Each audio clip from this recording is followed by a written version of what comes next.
This is the snow incident, one of the worst ways somebody has ever died, explained. This is 12-year-old Josh Demarest, and he lived in New York with his family. One day, Josh was outside playing with his 12-year-old friend Tyler. It was a snowy day, and as we all did when we were younger, they decided to build a snow fort. And many witnesses saw them playing in the snow. And then they both went missing. Nobody could find them anywhere. So the police were called, and they began to search the area. They used canine dogs to try and get the scent of the young boys. They then found footprints leading to a particular snow pile. And when they got to that snow pile, they saw a sled sticking out of it. So everybody at the scene began digging crazy at the snow pile. Everybody was completely freaking out, thinking the worst, and the worst happened. The snow was tightly packed, but they eventually found Josh and Tyler.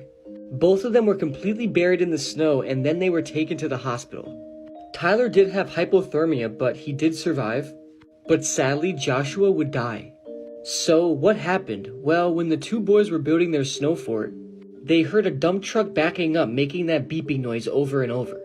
And Tyler said at that point, everything just went completely black. The drivers of the truck were working on this snow pile that the boys were at, but they never even saw them playing. So they were buried alive under several feet of tightly packed snow. Tyler was able to find a small air pocket, which is how he survived. But unfortunately, Joshua was buried face down. And they were buried underneath the snow pile for 3 whole hours. Joshua's mother was not in town when he died, because her mother, Joshua's grandmother, died that same exact day. The snowbank where Joshua died was then turned into a temporary memorial, and I just can't believe this happened. This is absolutely horrifying, and this is definitely one of the worst ways to go. I feel so bad for Joshua and especially his mother, and may he rest in peace. These 4 young men were lured to a park in New York City and murdered with machetes, all after being lured there by this woman known as Little Devil. These are the 4 victims: Justin, Jefferson, Michael, and Jorge. Their ages ranged from 16 to 20 years old, and they were just young men. But at one point, they posted videos of themselves throwing up MS-13 gang symbols on social media. If you don't know MS-13, they are one of the most violent gangs on Earth.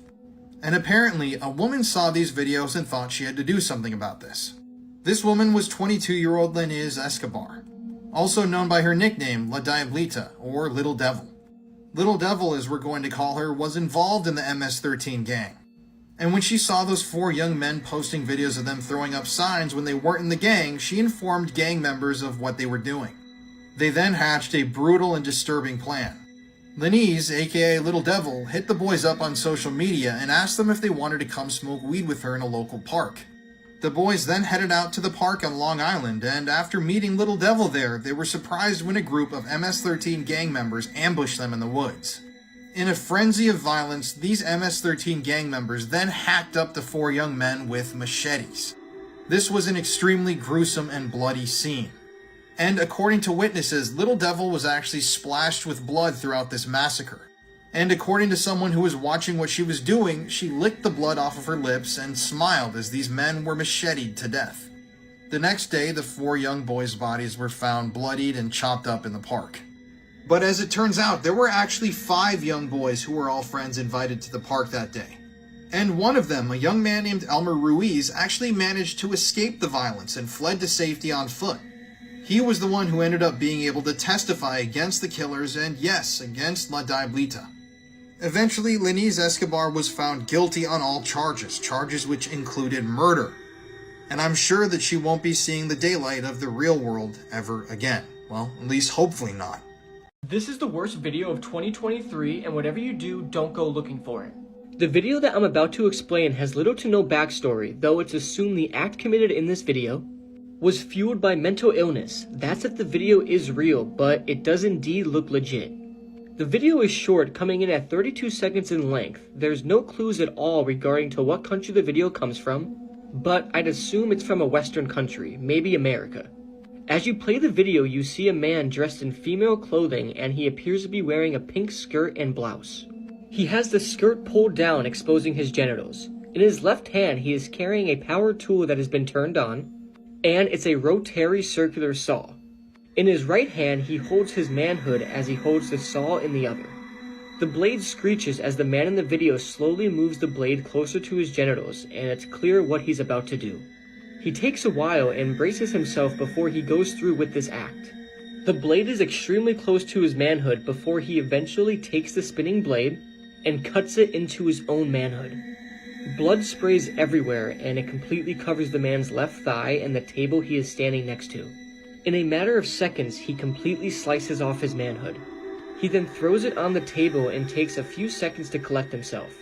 He then turns off the rotating saw, and there is a lot of blood. You hear the man breathing very heavily due to shock.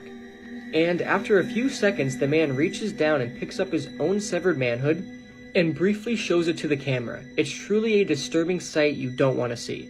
The man then picks up a jar and places his own severed manhood inside of it before sealing it off, and the video then concludes. This video really made me sick to my stomach, and I'm really hoping it's fake, like the BME Pain Olympic videos back in the day, but this video just looked too real. It's very clear this man was extremely unwell mentally, and what would drive somebody to do this to themselves blows my mind, and it's extremely difficult to wrap my head around it and understand it. I'm telling you right now, do not go looking for this video. It's honestly not worth it. This woman was famous for her superpowers, but was then accused of killing her daughter. Christina Boyer, known as Tina, had a difficult childhood. Her mother had addiction issues, so she placed Tina into foster care. When she was 12, one of her foster brothers actually started SAing her, and she said that her foster parents turned a blind eye to this. 2 years later, Tina started noticing that strange things were happening. She said plates, chairs, and other objects would all move on their own around her. This happened particularly when she was angry or upset. Journalists started dubbing her the Columbus Poltergeist Kid, and the media and paranormal investigators became fascinated with her story. Parapsychologist Bill Roll actually moved into her home, and he said that it was one of the most convincing cases of poltergeist activity that he'd ever seen. At age 16, Tina eloped with a man called James Bennett, who unfortunately began to severely abuse her. He beat her, AR'd her, and tracked her down when she tried to run away. She ended up in hospital with stress and an eating disorder. While she was in hospital, she discovered she was pregnant.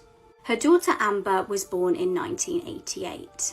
Unfortunately, her second husband Larry also turned out to be abusive. She decided to leave him when he was sent to prison and started seeing a man called David Herrin.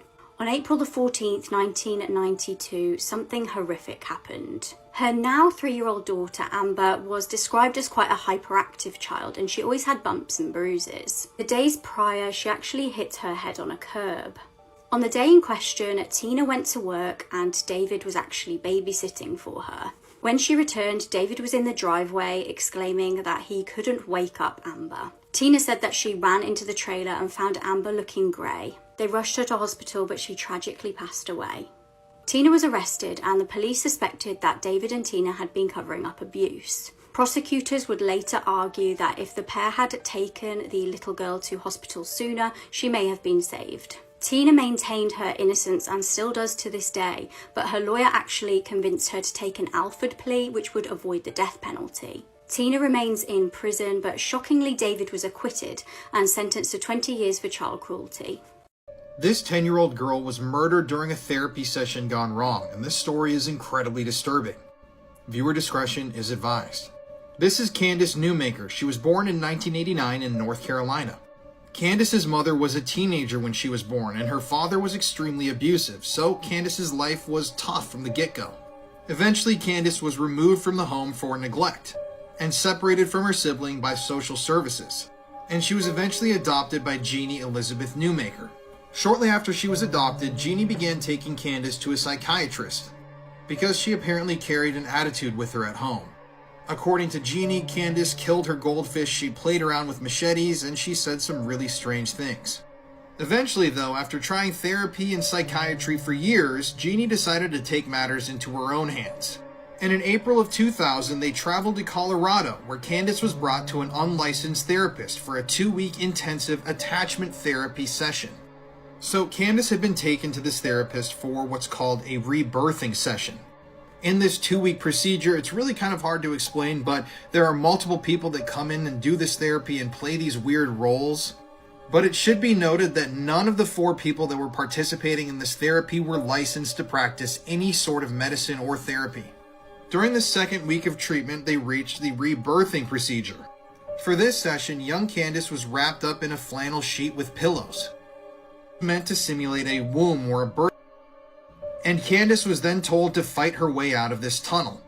The thought being that if she could fight her way out, she would become attached to her new adoptive mother. However, obviously, this didn't work. 4 adults weighing over 673 pounds between them were holding down 10-year-old Candace. And these adults used their hands to push down on Candace's head, her chest, and her entire body. Now, during this session, Candace began to scream and complain that she couldn't breathe. And because this was recorded, we know that Candace told the adults that she was dying 11 times. And at one point, one of the women working there named Julie Ponder told Candace, "Go ahead and die. Die right now, for real, for real." 40 minutes into this session, Candace was asked by one of these workers if she wanted to be reborn. Candace then told her the word no, and this would be Candace's final word. After hearing Candace say no, a woman participating in the session named Julie Ponder began screaming at Candace that she was a quitter. According to the transcript, she yelled, "Quitter, quitter, quit!" Eventually, one by one, the people in the room were asked to leave, including Candace's adopted mother, Jeannie. Eventually, only 2 people were left in the room, and they were still hoping that Candace would crawl her way out of the tunnel. But after a few minutes, they unwrapped the blanket and discovered that Candace was laying there, blue and motionless. She was covered in her own vomit and was blue. Paramedics were called to the scene. They were able to restore Candace's pulse briefly, but she would die soon afterwards. A year later, 2 of the people involved in this entire thing would be sentenced to 16 years in prison, after being convicted of reckless child abuse resulting in death. Sadly though, no prison sentence is ever going to bring Candace back to this earth. And this story is just downright disturbing. One of you is going to end up dead. This is the chilling statement that friends of this couple made prior to a horrifying turn of events. On the 25th of March 2022, 24-year-old OnlyFans model Abigail White killed her boyfriend. She stabbed Bradley Lewis through the heart with a kitchen knife when he told her he wanted to finish the relationship. When police arrived at the scene, she actually tried to tell them that he'd done this to himself, but she quickly confessed. She said that she'd never meant to hurt him. Abigail was found guilty of murder and sentenced to 18 years in prison. Shockingly, despite being in prison, she has been able to find a new boyfriend on the outside. There has been an absolutely horrific murder this week that was live streamed on Instagram. This case is extremely disturbing, so please be warned before watching. On Friday, 12,000 people watched a Bosnian bodybuilder kill his wife on Instagram Live. 35-year-old Nermin had been abusing his wife during their marriage, and the pair had a young child. On Friday morning, he took to Instagram Live to tell his followers that they could witness a live killing. Absolutely horrifically, he turns the camera to his ex, whose face is completely covered in blood and disfigured. He calls her a derogatory name and blames her for her own death because she reported him to police. Disturbingly, you can hear the child crying in the background. He then tells his followers that he's the child's father and his ex had hidden the toddler from him for over a week and reported him to police for DV. So, in my opinion, yes, she's taking steps to keep her and her child safe from you. After shooting his wife in the head on Instagram, he then goads his followers saying, "Someone come and save the child." A police chase then began and he went on a shooting rampage. He continued to film and tells his viewers that he's killed 2 other people who actually turned out to be an innocent man and his young son. He also wounded a police officer, another man and a woman while on the run. He ended up unaliving himself on the same day. This is Jared Fogle, one of the worst pedophiles in American history. So if you don't know who Jared Fogle was, he was the spokesperson for Subway for a number of years. Jared initially became famous and then eventually became the spokesman of Subway because he dropped so much weight while eating a Subway diet. According to Jared, he lost almost 245 pounds while eating almost exclusively from Subway. Obviously, this was a huge story, and when Subway heard about this, they contacted Jared and eventually made him the spokesman for their entire company. I swear to God, I remember this. For years, you couldn't turn on the TV without seeing this guy's face. So in 2004, when Jared was at the height of his popularity, he launched the Jared Foundation, a foundation determined to fight childhood obesity. This foundation saw Jared touring schools across the nation, talking to kids about losing weight, and just being heavily involved with children, which people at the time thought was a great thing. But it was when he was away from the cameras, behind the scenes, when Jared was engaging in some of the most deplorable behavior I've ever read about. So in 2007, a radio host and journalist from Florida came forward to the FBI and reported that Jared was saying and doing some concerning things. Apparently, while at a middle school event, Jared had been talking to her about performing lewd acts on a minor. He had texted her about all of these things, and she even recorded him saying all of this stuff. At one point, apparently, Jared even asked this journalist if she could install webcams in her children's bedrooms so he could watch them.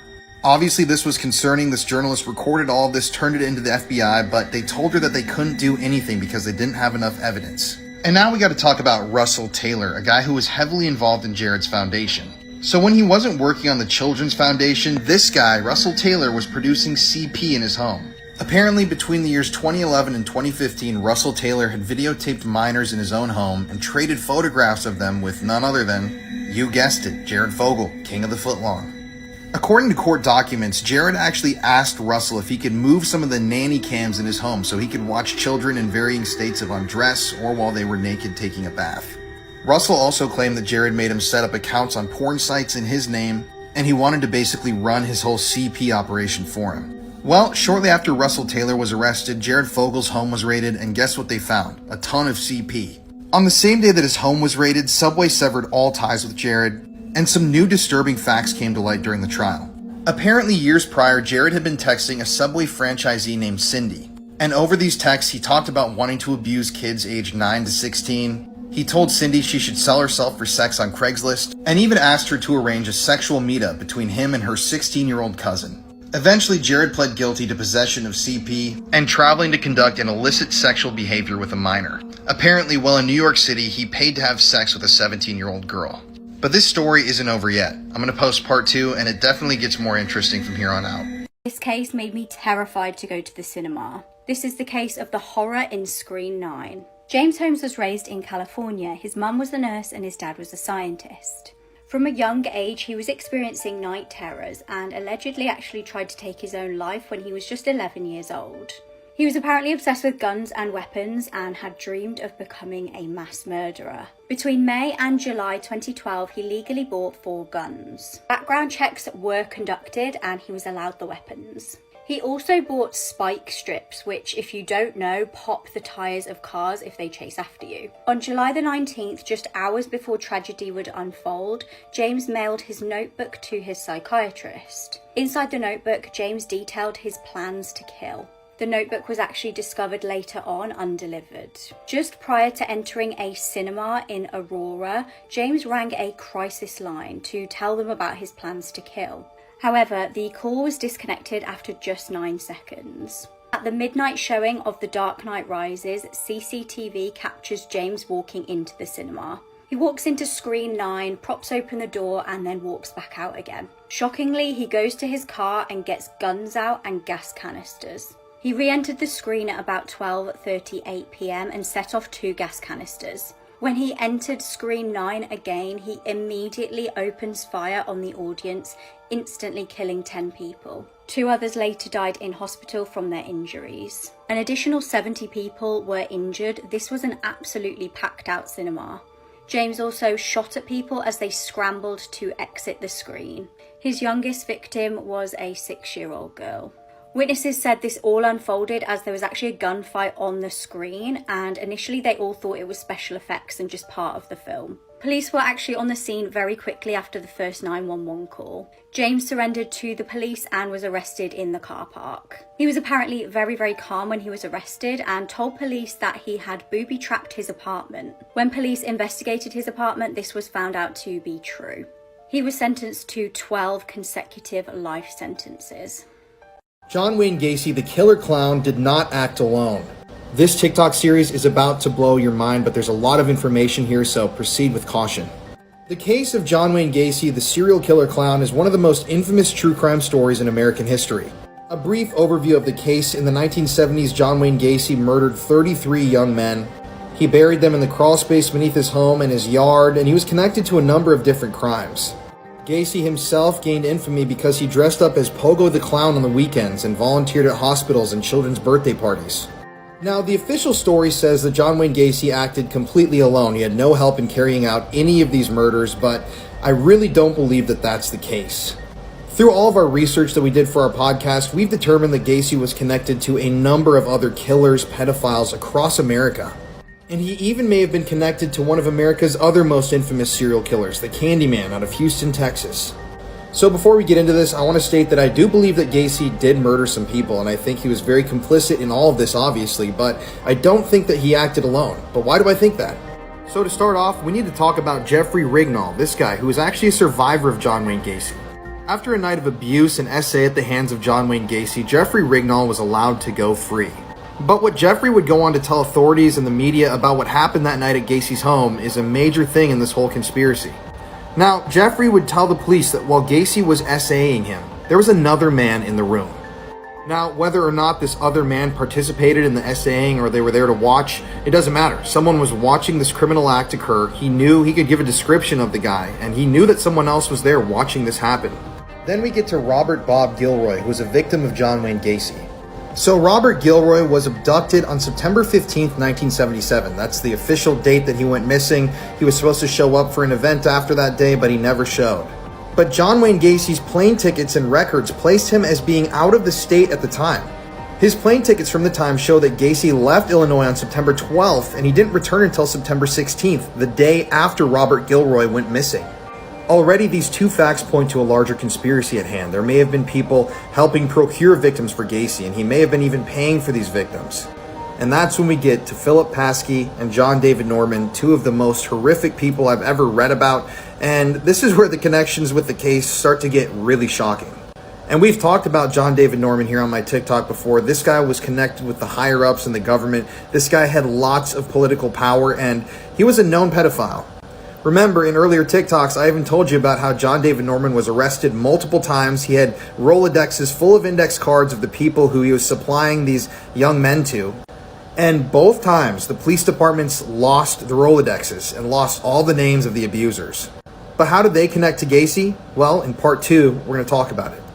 Mysterious case absolutely does not sit right with me. Someone knows something and has not come forward. On the 12th of July 2015, 18-year-old Tiffany and her parents attended a graduation party in New Jersey. At around 9 p.m, one of Tiffany's friends spoke to her parents and claimed that they were really annoyed because Tiffany had used their debit card without permission. Tiffany initially denied this to her friend, but then did admit this to her mum Diane a little bit later. At this point, they were all outside Tiffany's house, and Diane went inside to find her husband. When she returned outside of the house, Tiffany had vanished. Now, they were able to see Tiffany on the deer cameras that they had outside the house. She appears to be walking down the driveway in her normal clothing and white headband. When they tried to find Tiffany, they actually made a terrifying discovery. Her phone was lying on the floor at the bottom of the driveway. Immediately, they knew something was wrong, as Tiffany never had her phone out of her sight. At 11:30 p.m, her family called the police. Little did they know, 27 minutes earlier, Tiffany had been hit by a train. Frustratingly, pretty much straight away, police presumed this death to be a self-unaliving. However, that just didn't seem to fit with the evidence presented. All of Tiffany's family and friends said how much of an upbeat person she was and that she was really happy at the time. She was making plans for the future, and the autopsy also showed that she had a clean toxicology report. Now, in the deer cam footage, she was fully clothed, but when she was found, she was just in her underwear with no shoes on. Upsettingly, 2 weeks after her death, Tiffany's mum actually found her missing trainers and headband more than a mile away from the tracks. Could someone have murdered Tiffany and then dumped her body on the train tracks to make it look like she did this herself? Tiffany's parents certainly think so. They definitely suspect some foul play was involved. This pedophile was so terrible that when he was released from prison, they actually put out a public safety warning, warning people to stay away from this guy. This is James Alfred Cooper, who Canadian officials nicknamed the worst pedophile in Canadian history. So back in 1903, James was convicted of the brutal essays and torture of 6 children in Canada. And apparently he had used a number of torture devices to keep these kids from talking. He had used a cat o' nine tails, a cow whip, A cattle prod, belts, and sticks. I mean, 6 victims, they all went through so much, and this guy was responsible for all of it. James's background is shrouded in mystery. Nobody knows too much about what he went through as a kid, but he was convicted of assault when he was 22 years old back in 1958, and years later, his criminal career started out with burglary. So at first, when he would break into houses, he would just steal things for the thrill of it. He would take family photos, he would take fridge magnets, items from the kitchen, but that evolved into him wanting to wake up the people that he was robbing. He would stand over these people's beds, wake them up violently in the middle of the night, and then escape out of a window or through the door that he broke in through. But that evolved into a desire to SA people inside of their own homes. At one point, he SA'd a minor in their own home at knife point after waking them up in the middle of the night. He also did the same thing to a single mother while holding her at knife point. I mean, this guy was terrible, and it would only get worse. At one point, though, he married a woman named Patricia, who already had 3 kids. He would eventually have another child with her, and this is when the abuse of children began. And this is when the abuse really started. He would use these horrific tools to actually torture and abuse the children that were living under his own roof. And he did these mind games with the kids. He even made them eat things like their own excrement out of their pants while everybody in the house watched. I mean, this guy was sick and twisted. I mean, there's so much to the story that is so graphic and disturbing that I cannot talk about it here on TikTok.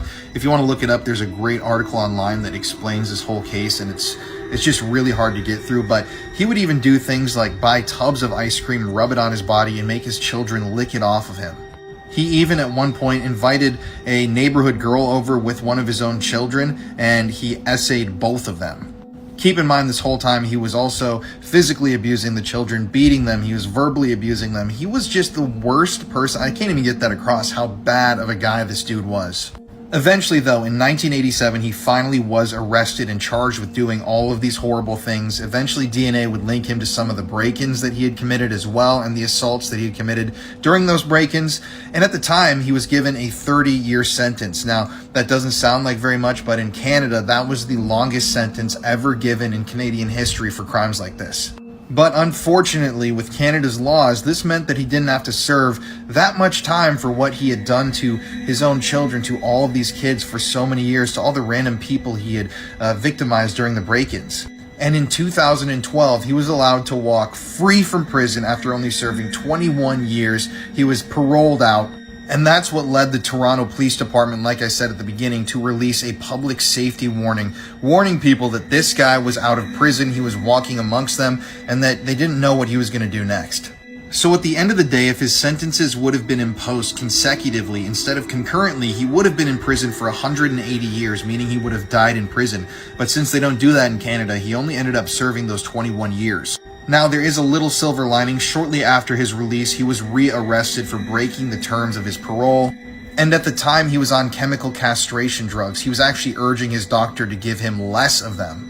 But since he was a first-time offender, as they called him back in '93 when he was sentenced, he was released shortly after violating the terms of his parole. And once again, he is somewhere out in Canadian society doing God knows what. I just thought I should make this TikTok to let you guys know that he is out there. And he's dangerous. He is a terrible human being. I'm urging you, if you want to read more about this case, to look up the news article.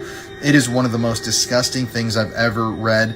And yeah, this guy is really worst of the worst. I can't think of a worse individual than this guy. Sometimes true for stranger than fiction. The case of Richard Trenton Chase is a story which even the most depraved horror writer would struggle to create. Over the course of 4 weeks spanning across 1977 and 1978, Richard Chase took the lives of 6 innocent victims in Sacramento, California. His murders gradually progressed in violence, beginning with drive-by shootings and culminated in acts of cannibalism. I jumped on the judge in the courtroom because I didn't like the sentence she gave me. My name is Deborah Redden, and I'm 30 years old. I'd had a few run-ins with the law before and was convicted of domestic violence and breaking and entering. When I appeared in court on January 4, 2024, I was anxiously awaiting the judge's decision on my sentence. Although my lawyer had pleaded for probation, the judge took my criminal record into account and decided to give me a firm prison sentence, which deeply upset me. Convinced of the injustice of this decision and that it was directed against me, I reacted impulsively. Just as the judge was about to pronounce my sentence, I hurled insults at her before rushing towards her, clearly expressing my intention to cause her harm. 2 other people in the courtroom were injured as a result. As for the judge, she was hospitalized after suffering a blow to the head, although her condition is now stable. This unusual situation in a place that is supposed to be secure raises questions about the effectiveness of the security guards' work. Do you think they failed in their duty? My friend killed me because I dared to eat the last piece of chicken. My name is Darwin Perez Gonzalez. I was 34 years old and was looking forward to a pleasant evening with friends. On a November evening in 2015, in Houston, Texas, we gathered for a meal and a drink. After finishing preparing the meal and enjoying a few drinks, we sat down to eat. At first, everything was going well. However, the atmosphere changed dramatically when I grabbed the last piece of chicken on the table. This action angered my 38-year-old friend, Reynaldo Cardoso Rivera. From there, the situation quickly deteriorated. Verbal exchanges led to rising tension in the apartment. We then went to the parking lot where an altercation broke out. During this confrontation, Reynaldo, armed with a kitchen knife, stabbed me. Tragically, I died from the injuries sustained in this attack. Reynaldo was quickly arrested and taken into custody following the incident. Considering these circumstances, what sentence do you think he deserves? This is Grant Solomon. He died on July 20th, 2020 under mysterious circumstances. His dad, Aaron Solomon, who was also his abuser, was the only person who witnessed his death, and he claims that it was a freak accident that took his son's life. But just before he died, Grant was about to expose his father for the years of abuse against him and his little sister Gracie, who has also publicly spoken about what her father has done to her. But just before he could, he was killed while being in the presence of his father for the first time in 2 years. I previously covered Grant's story on here way more in depth, as have many other creators, so please be sure to go and watch those videos if you need more information. But the podcast Cup of Justice also just released an episode mentioning Grant's case, so I urge all of you to please go and listen to this and maybe tag the creators here in the comments to help boost this story. This is all directly supported by Grant's mom and his sister, who have been advocating for him since he's no longer here. It's really important to engage with true crime content that's supported by the families. But the other thing is that Gracie also deserves justice. She was abused by her father, Aaron Solomon, for years, and he still has not been charged for that either. He's currently just walking free. Angie and Gracie are relying on us to keep Grant's story in the public eye. If you're looking for ways that you can help, consider looking in my bio.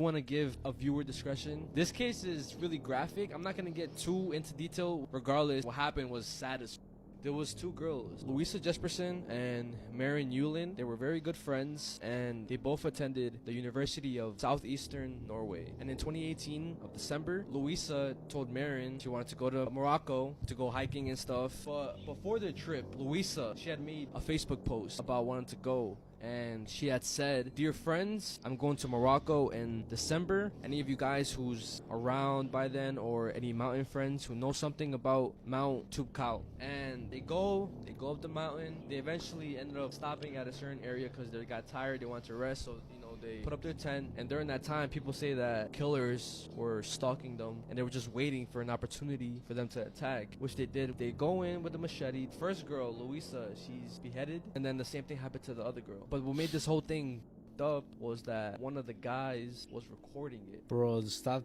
I don't have the video. I did not search it up, bro, so you don't have to worry about that. They put both heads in the tent, and that's it. A week before the murder, they had posted a video on the internet pledging their allegiance to ISIS, and they were saying how they were planning to do a terrorist attack on either security services or foreign tourists around the area. Bruh, so they were already planning this shit ahead. The crazy part is that they did get arrested. They did get the death penalty acquainted to them, but they have not been executed yet. They're still alive.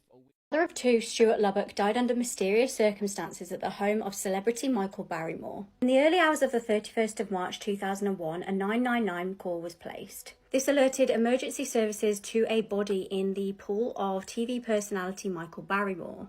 The caller said, "A fella has drowned in the pool." He explained that they had got him out, and he said, "I think the geezer's dead, mate." However, no independent witnesses report seeing the man actually in the pool. An ambulance arrived and found Stuart next to the outdoor swimming pool. Stuart was 31 and a factory worker from Essex. It is reported that some of the eyewitness testimonies contradict each other. On some occasions, witnesses claim that the man was facing up in the pool and others stated he was facing down. Now, the autopsy showed that the 31-year-old had numerous substances in his body as well as alcohol. His body showed signs of severe internal injuries which would indicate SA. It was also reported that he had marks on his body indicating restraint or strangulation. Michael Barrymore was arrested in connection with the death, but he was later released without charge. ITV terminated his contract, but it was later found that his arrest was unlawful. It was ruled that the police had no grounds to arrest him on. Stewart's brother Kevin has expressed suspicions about people who attended the party. He claimed that there has been a wall of silence around his brother's death. More recently, in 2021, a man was arrested on suspicion of murder and indecent assault, but was later released without charge. Let me know what you think in the comments. This case just does not add up to me. After this woman vanished, police made two shocking discoveries after residents reported something strange in their apartment. Heather Lacey was a 29-year-old mum living in Deerfield Beach, Florida. It was the 21st of November 2013, and her family reported her being in a downward spiral. She had been using substances and wasn't in a good place mentally. She'd become addicted to taking painkillers after a cesarean section during the birth of one of her children. This then led to her taking other substances and engaging in criminal behaviour. Suddenly, she seemed to just vanish into thin air. Her family reported her missing after being unable to get in contact with her, and years passed by. It wasn't until February 2019 that a horrific discovery was made. Members of the public decided to make a phone call to police. They were living in an apartment in Hollywood in Florida and smelt a foul odour coming from inside one of the properties. The apartment in question was that of 36-year-old Jonathan Escargaza. Police forced entry into the property and found Jonathan deceased. He was found to have been dead for days prior to being discovered. Now, the coroners were actually unable to determine his cause of death. However, that wasn't the last discovery in that property. The landlord was called and he hired a company to remove and dispose of items in there. When they came to remove an upright freezer, they discovered that inside was a mummified body. The body was identified as Heather Lacey. Her death is still unsolved, as is the death of Jonathan. Unfortunately for Heather's family, they've been left with more questions than answers. These are the panicked texts that this woman sent to her friend just before her husband did the unthinkable. Kurt Keithley was 39 years old and he was married to 33-year-old Samantha. It was 2018 and the pair had tied the knot around 6 years prior. They were living in picturesque Lando Lakes in Florida with their blended family. Kirk actually worked as a sheriff's deputy in Hillsborough County, so Samantha should in theory have been safe with him. Instead, her life would be taken in the most horrific way by the man meant to protect her. It was the 23rd of September and the couple had been arguing for hours. Their 14-year-old son was at home at the time and could hear the commotion. There were also 3 other children present. At around 10 to midnight, Samantha sent some text to her friend as follows. Kirk has lost his mind, Kristen. He's literally losing it. He's been harassing me for the last 6 hours and I've asked him repeatedly to just leave me alone because I'm sick. She then texted, I just chucked my ring outside. And that was the last time she would ever speak to her friend. Just after midnight, the police got a frantic phone call. The 14-year-old was on the line stating, oh my God, my stepdad just shot my mum in the head. Please help me. He then went on to tell the dispatcher, my stepdad and mum have been arguing for a night and she went to a hotel and she came back and I heard them arguing and I heard a gunshot and I walked outside and I saw her. He then said she was bloody, I saw her dead. Officers raced to the scene, but they turned up to find 2 people deceased. Keith had shot his wife and then turned the weapon on himself. Although obviously traumatized, thankfully the children were unharmed. Police had never been to the property previously for any disputes. This one is called the Oakland County Child Killer, and it's still an unsolved mystery. The killer has never been caught. Nobody knows who the killer is. It was a killing spree for kids, ages from 10, 11, and 12. The thing about this, right? They were all found in public areas. They were either shot or strangled to death. And before they died, like autopsy and stuff like that showed that they were like nurtured and cared for before they died. Like they were bathed before they were killed. And like investigators saying how like could be like some sick parent instinct. Like once that happened, they started creating a bunch of composite sketches what the guys could have looked like. And Okay. I do have two suspects that could be linked to this. How did they get the suspects though? Okay, so one of them, Archibald Edward Sloan. The reason why he was a suspect or whatever, because he was a known child molester, and they had investigated him, and in his car they found like hairs that belonged to two of the boys. And there was other hair in the vehicle too that didn't belong to him. So they basically said like, nah, it can't be him. So how does that make sense though? He could have been like an accomplice. But then there's another one named Chris Bush. Before one of the kids went missing, he was arrested and investigated for CP charges. And then I think a couple years after, he ends up allegedly, but the way the crime scene looked, It looked like a fake. When they went in his house to investigate, there was no blood in the scene. His body was fully wrapped around, even his head. And then I have a picture that they took of his room, and there was something in the picture that kind of linked everything together.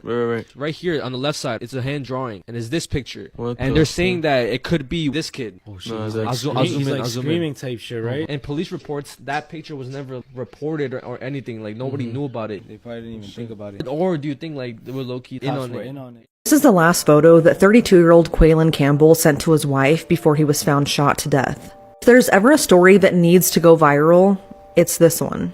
At around 1 p.m. on June 2nd of this year, Quaylen texted his wife Talia that he was being held hostage and to call 911. He sent her this photo and his location before he stopped responding. Talia immediately called the police, but the dispatcher seemed to show no sense of urgency, so she drove herself to Quaylen's location, which was about 45 minutes away. When she arrived, the police were still not there, even though it was only a mile from the Colorado Springs Police Department. Once there, she spotted her husband Quaylen slumped over in the driver's seat of his company car, and right next to him was another deceased man with a gun in his lap. Since the police didn't respond to the call, Talia had to be the one to perform CPR on her husband, but he sadly died of a gunshot wound. The Colorado Springs Police Department eventually showed up, but only because of a second phone call from family members reporting the deaths.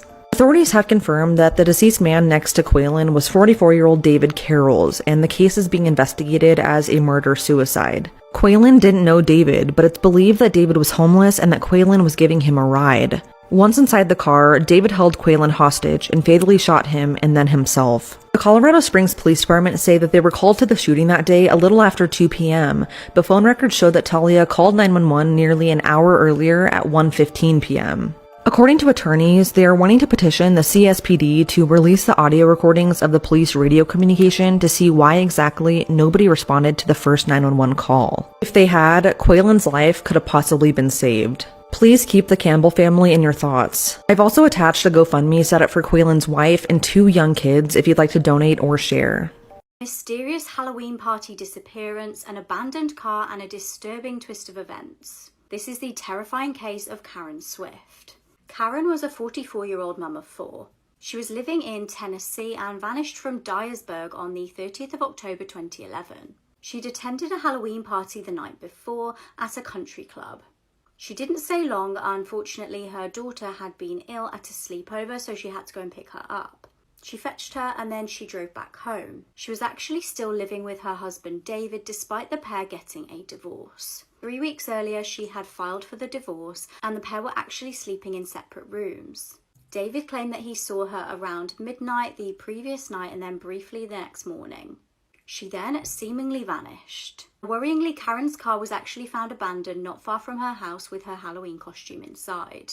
She was reported missing after failing to come home. Tragically, after locals volunteered to help in a search, her body was discovered that December. She was found hidden under leaves near Bledsoe Cemetery, 2 miles from her home. Her cause of death was blunt force trauma to the head. There were many initial theories in the community as to what may have happened.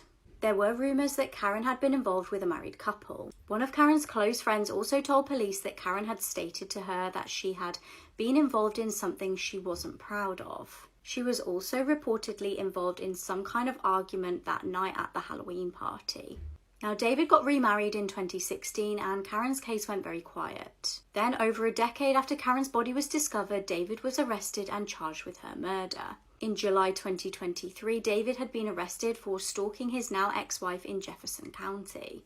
He's expected to go on trial for Karen's killing in 2024. Because fuck you, that's why. The TikToker I just showed you is allegedly a pedophile and a murderer. And he murdered a toddler just last year. This is Tanner Horner, a former FedEx driver, and on social media, he appeared to be the most normal guy you could imagine. Tanner was always posting photos in goofy hats, cracking little jokes, making meaningless TikToks about his work life at FedEx and his life in general. But in December of 2022, he would commit one of the most atrocious acts you can imagine. On that day, he was out doing deliveries, and he delivered a Christmas present, a package of Barbie dolls, to the home of a 7-year-old girl named Athena Strand. Now, like I said, Athena was only 7 years old on the day that she died, and according to Tanner, on that day, Athena was out in the street playing when he accidentally struck her with his FedEx truck. Now, he went to the girl, he was saying he's sorry, he didn't mean to hurt her, but when she woke up from her state of unconsciousness and told Tanner that she was going to tell her father what had happened, he then proceeded to murder her with his bare hands. Tanner then hid the body in town and went on with his day. Shortly afterwards, though, he was arrested after witnesses placed him at the scene of the crime. And 2 days after he was arrested, he led the authorities right to the location of 7-year-old Athena's body. Now, this story is incredibly disturbing, not only because the TikTok video I showed you that he posted at the very beginning shows him in his FedEx uniform at the FedEx workplace, but Tanner Horner is also allegedly a pedophile. You see, he's being held in prison right now on murder charges, but he's also being held for 4 charges of SA against a child that stem back to 2013. 4 charges. So this guy is obviously a scumbag. I know there's a lot more to the story that we're going to find out about soon, but since there's been no trial and no verdict, the details are still pretty slim. But I will update y'all once we learn more about this horrific crime. There's been a lot more weird shit going on, even shit going on in the ocean. With the ocean? In China and in Asia, right? There's these fish called oarfish. These like 11 feet long ass fish, bro. But they only come out when something terrible is gonna happen. Oh my gosh. There's mythology behind them that whenever they see them, they're called the doomsday fish. And they're saying like, yo, they're either running from something or they're trying to warn us. Because they live 1,000 to 2,000 feet below sea level. They came out before in 2011 in Fukushima when they had the nuclear plant like went crazy. They had a tsunami. Okay. They had a tsunami and an earthquake. And then in 2019, there was a big ass blackout. And then they had one of the worst earthquakes ever in history, bro. And now recently, a lot of like biologists and like divers and shit are seeing more and more of oarfish? Oarfish coming about, bro. Like, bro, we're already desensitized to it. Think about it. Me and my brother, right? We were talking about, we're like, yo, they just confirmed. The story behind this mugshot will disturb you. This is Randy Petersilge, and in 2018, he was arrested for murder. Randy was a career criminal who throughout his life had been in and out of the prison system a number of times. But in 2018, when he was arrested for murder, prison would become his permanent home. But who did Randy kill? Well, we have to go 17 years in the past and go back to the night when 41-year-old Simon Clark, a local father, was murdered. On November 28, 2001, police were called to a home that was under construction where they found the dead body of 41-year-old Simon Clark. At the time, he was found beaten to death with injuries to his chest and head. And shortly after they discovered Simon's body, authorities discovered a baseball bat that they believed was used in the murder. Now, what's crazy looking back at it is that way back in 2001, the authorities believed that Randy Petersilge could have been their guy. He was their lead suspect, but they didn't have enough evidence to arrest him, and so they had to cut him loose. Eventually, though, over 17 years later, the authorities showed up to Randy's front door and took him into custody. As it turns out, after all those years, a few witnesses had come forward and decided that they wanted to spill the tea on exactly what had happened that night. According to the witnesses, Simon Clark had been murdered over a money dispute. So Simon, on the night of the murder, had gone over to this house that was under construction because his friend had found out that he was paying this contractor that he hired $300,000 for $120,000 worth of work. So Simon, hearing this, told his friend that he'd go over and talk to the contractors, and keep in mind Simon was married with 2 children at the time. But when he showed up, he met Randy, and Randy flew into a rage and beat him to death. And as it turns out, the contractor that was hired to do that work on the home had been defrauding Simon's friend the entire time in order to buy narcotics. Thankfully, though, Randy was finally arrested and put into prison for this murder, where he's now serving a life sentence. And this mugshot has to go down in history as one of the creepiest I've ever seen. This is the crazy story of where the term Stockholm Syndrome came from. In Stockholm in 1973, an escaped convict walks into a bank and holds 4 bank workers hostage. Escaped convict Jan Erik Olsen also wounds a policeman who responded to a silent alarm, and snipers quickly surround the building. The criminal made several demands, including a car and also the arrival of a fellow convict. The police actually fulfilled his wishes, apart from one. He wanted to leave and take his hostages with him. The 2 criminals and the bank worker remain locked in a vault. Inside the vault, something really weird was happening. The bank workers were forming a really bizarre bond with the captors and actually started fearing the police more than their own abductors. They even stayed loyal when they were being threatened with physical harm. One of the criminals wanted to shoot one of the bank workers in the leg to get a reaction from the police. Upon hearing this, one of the bank workers actually claimed that they thought it was so kind that they only wanted to injure them in the leg. In another bizarre twist, the hostages even offered to act as human shields to prevent their captors getting injured. When police eventually pumped tear gas into the building to force them out, the captors even begged police not to hurt their abductors. Finally, when the criminals were sent back to prison, the hostages even went to visit them. This woman sobbed in court as she was handed a death sentence for the murder of her 4-year-old son Jacob. On August 27, 2003, Nicole Dyer was heard by a neighbour out in the street screaming that her house was on fire and she couldn't find her son. When emergency services arrived and put out the fire, they found Jacob laying on his bed curled up next to his dead puppy. What looked like a tragic accident soon turned into a murder investigation.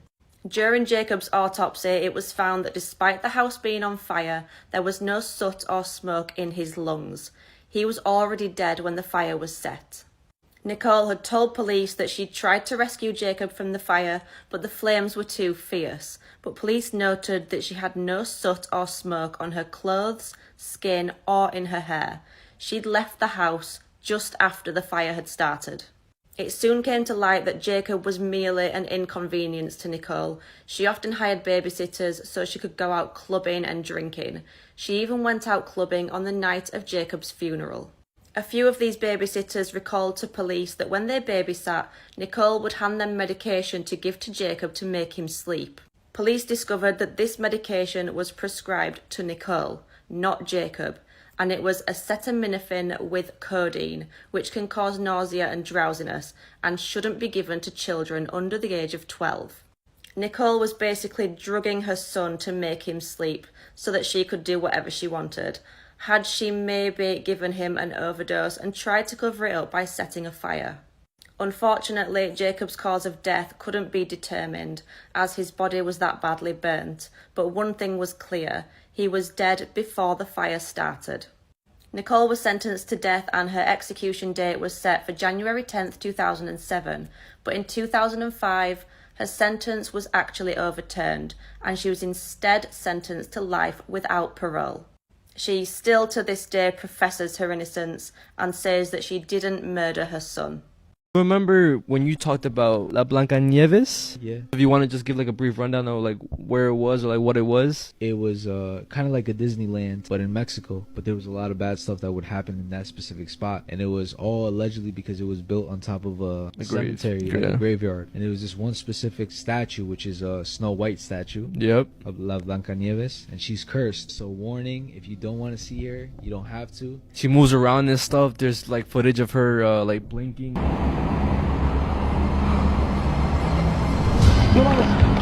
There's been a recent video of a guy who was around that area exploring it, and then he sees La Blancanieves move. Oh, no way. No mames, no te muevas ahí.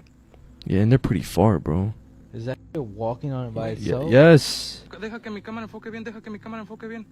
Deja que mi cámara enfoque bien, güey, eso no es el velador.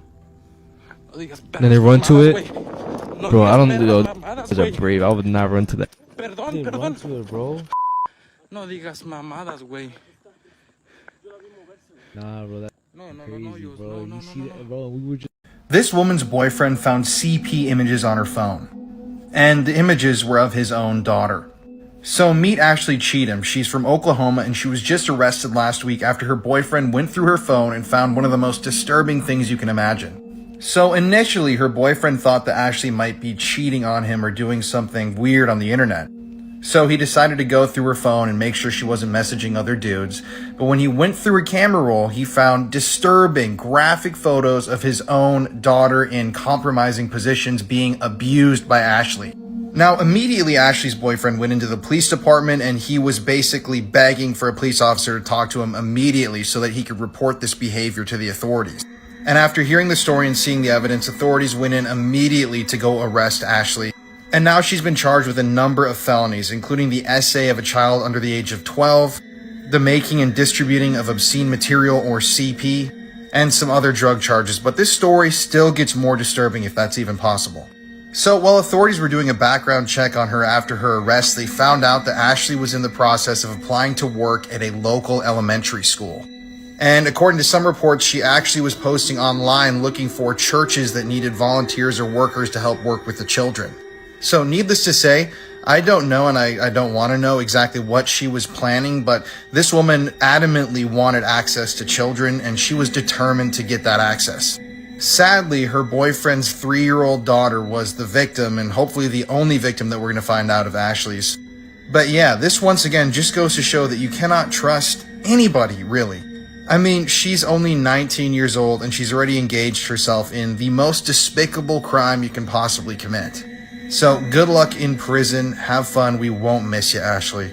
Imagine leaving your girlfriend at your house when you leave for work. You come back to a scene straight out of a horror film. Brittany McGlone was a 19-year-old girl from Winsboro in Texas. It was the 4th of May 2007 and police were called to a hideous scene. Brittany had spent that night at her boyfriend's family home. She'd worked an overnight shift at a job at a distribution centre and she then went straight to her boyfriend's family home afterwards. She reportedly got there around 7 in the morning and headed straight for bed. Obviously, leaving her to sleep, her boyfriend's family and her boyfriend left to go to their jobs that day. When they returned, they could never have imagined finding what they did. Brittany had been brutally killed. When officers turned up, they were able to determine that Brittany had been assaulted and beaten. Investigators on the case were able to determine that she had been attacked sometime between 8:30 a.m. and 3:30 p.m. Her cause of death was trauma to the head, and interestingly, her underwear was missing. Now, Brittany's boyfriend was an obvious suspect, but he was actually cleared.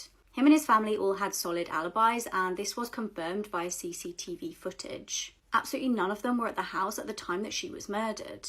The family were also then able to shed light on a potential suspect. Chad Carr was dating Brittany's boyfriend's sister, Velva, and he obviously knew the property and he actually had a criminal record. Worryingly, he had prior convictions for SA and assault with a deadly weapon. For Brittany's family, the investigation was incredibly frustrating. Many feel like the crime scene may have actually been contaminated by the investigators. It was actually 2021 when a new investigator took over the case and properly looked into Chad. A pair of women's underwear was found at Chad's property, and this was the same size that Brittany would have wore. Velva, the previous girlfriend of Chad, also agreed to then speak to police about the case. She told officers that Chad had acted suspiciously the day that Brittany was found. Chad also potentially had a motive as he had some resentment towards Brittany. He apparently didn't like the fact that she was allowed to stay in the family home and he wasn't. Investigators then asked Chad to take a lie detector test, which he did, and he failed. Now, obviously these aren't always accurate, but his alibi also had holes. Chad was finally arrested and charged with Brittany's killing. However, frustratingly, there was not enough probable cause to move forward with the charges. Tragically, Brittany's case remains unsolved. Family of this missing girl found out via the media that she'd been murdered, butchered, and sold as kebab meat. This case will put you off ever eating a kebab again. Charlene Downs disappeared aged just 14 years old in November 2003.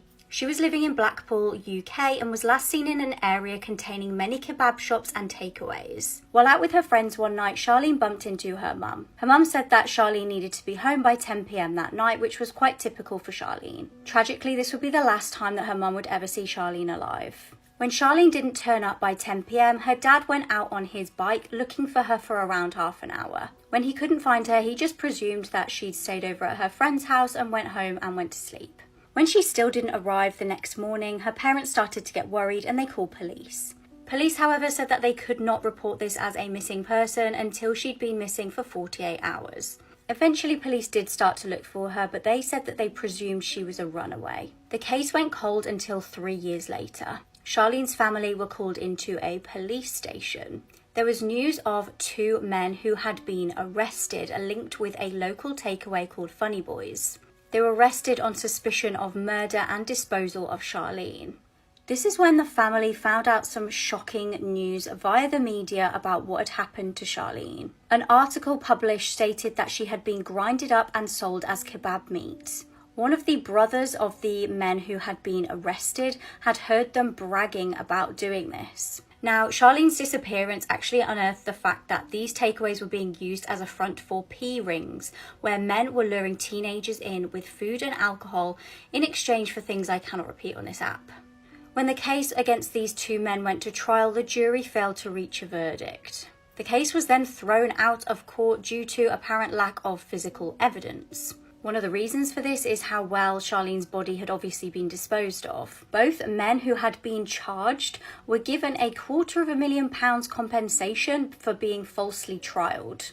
Around a week after the trial, Charlene's mum was actually arrested for stabbing her husband. He declined to press charges, saying that he knew she had been stressed. Members of the family were also charged with racially aggravated assault against the brother of the man who'd been charged with murder, and also punching the man who'd been charged with helping dispose of her body. In August 2017, police arrested a 51-year-old man who lived in Blackpool at the time of Charlene's disappearance. This was on suspicion of murdering her. However, he was released just 2 days later. We still have no justice for Charlene, and nobody is behind bars for her killing.